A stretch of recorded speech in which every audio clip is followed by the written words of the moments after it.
Here's a crazy thought.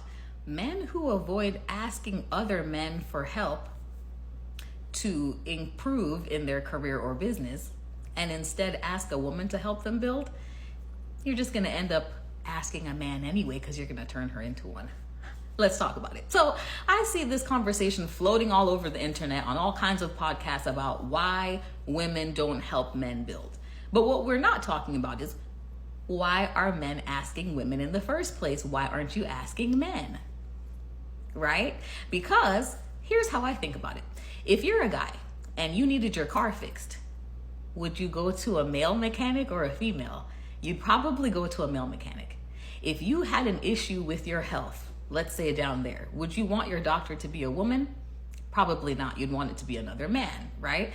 When men get lost, do they want directions from their girl? They don't. They would rather stop and ask another man for directions. So you'd have to beg the question. We have to back up from all these podcasts and ask, why are you asking a woman to build you up financially and not asking a man?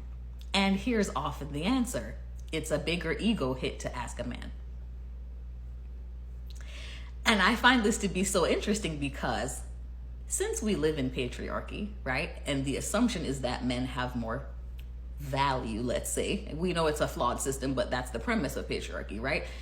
Then to ask a woman who is lower than you in status is less of an ego hit than to ask a man who is supposed to be your equal or greater in status. But that's a flawed system, and here's why. If you now ask your woman, you have made her an investor and not a partner. And think about the difference in business with that, right? If you get an investor that comes along, meaning you didn't have the resources and you need it from this person to be able to build a business, that investor is going to be on your ass. For what? A return. Because you didn't come in as equals. You needed resources from me. You got them from me. And now that I've invested in you, I want to see a return. And as a person who has built 3 businesses, I'm going to tell you something, an investor is going to call you day and night. They want to know the status, the progress. When is my money coming back? How fast? What have you been doing? Nagging. Sound familiar?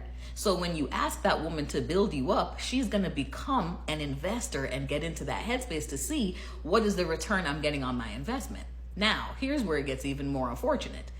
If a woman herself is successful in any right and has to use the half of her brain that is masculine to achieve and maintain that success, she wants to now turn that off when she gets home and use the feminine part of her brain.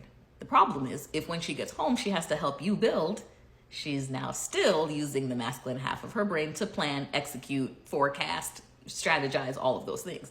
So she gets stuck in masculine energy.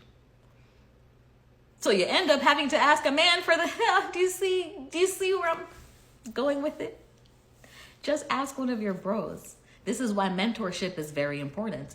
My uncles, for example, my father is a contractor and he put some of my uncles on.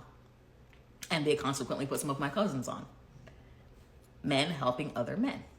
This is why fraternities are important. This is why playing sports is important. This is why having a network of, men that you work with at your job, for example, can help strategize on how to move you up. This is very important. This is actually how most women move up, is by community.